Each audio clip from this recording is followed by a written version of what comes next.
या देवी सर्वभूतेषु मां सिद्धिदात्रीरूपेण संस्थिता।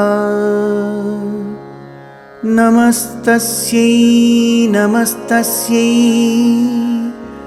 नमस्तस्यै नमो नमः। माँ दुर्गा जी की नौवीं शक्ति का नाम सिद्धिदात्री है। ये सभी प्रकार की सिद्धियों को देने वाली है।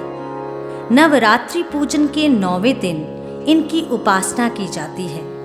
इस दिन शास्त्रीय विधि विधान और पूर्ण निष्ठा के साथ साधना करने वाले साधक को सभी सिद्धियों की प्राप्ति हो जाती है। सृष्टि में कुछ भी उसके लिए अगम्य नहीं रह जाता। ब्रह्मांड पर पूर्ण विजय प्राप्त करने की सामर्थ्य उसमें आ जाती है। मार्कंडेय पुराण के अनुसार अणिमा, महिमा, गरिमा, लघिमा, प्राप्ति, प्राकम्य, ईशित्व और वशित्व ये 8 सिद्धियां होती हैं। माँ सिद्धिदात्री भक्तों और साधकों को ये सभी सिद्धियां प्रदान करने में समर्थ हैं। देवी पुराण के अनुसार भगवान शिव ने इनकी कृपा से ही इन सिद्धियों को प्राप्त किया था। इनकी अनुकंपा से ही भगवान शिव का आधा शरीर देवी का हुआ था। इसी कारण वे लोक में अर्धनारीश्वर नाम से प्रसिद्ध हुए। माँ सिद्धिदात्री 4 भुजाओं वाली हैं। इनका वाहन सिंह है। ये कमल पुष्प पर भी आसीन होती हैं। इनकी दाहिनी तरफ के नीचे वाले हाथ में कमल पुष्प है। प्रत्येक मनुष्य का यह कर्तव्य है कि वह माँ सिद्धिदात्री की कृपा प्राप्त करने का निरंतर प्रयत्न करे, उनकी आराधना की ओर अग्रसर हों। इनकी कृपा से अनंत दुख रूप संसार से निर्लिप्त रहकर सारे सुखों का भोग करता हुआ वह मोक्ष को प्राप्त कर सकता है। नव दुर्गाओं में माँ सिद्धिदात्री अंतिम है। अन्य 8 दुर्गाओं की पूजा उपासना शास्त्रीय विधि विधान के अनुसार करते हुए भक्त दुर्गा पूजा के 9वें दिन इनकी उपासना में प्रवृत्त होते हैं।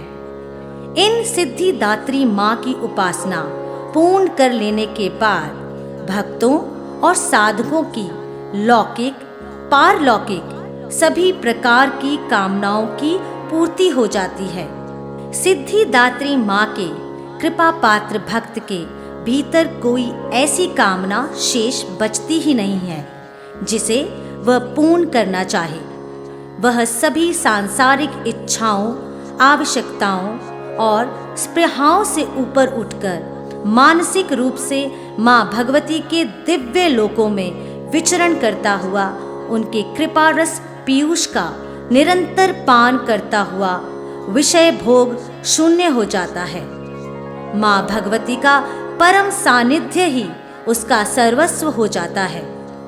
इस परम पद को पाने के बाद उसे अन्य किसी भी वस्तु की आवश्यकता नहीं रह जाती। माँ के चरणों का यह सानिध्य प्राप्त करने के लिए हमें निरंतर नियमनिष्ठ रहकर उनकी उपासना करनी चाहिए।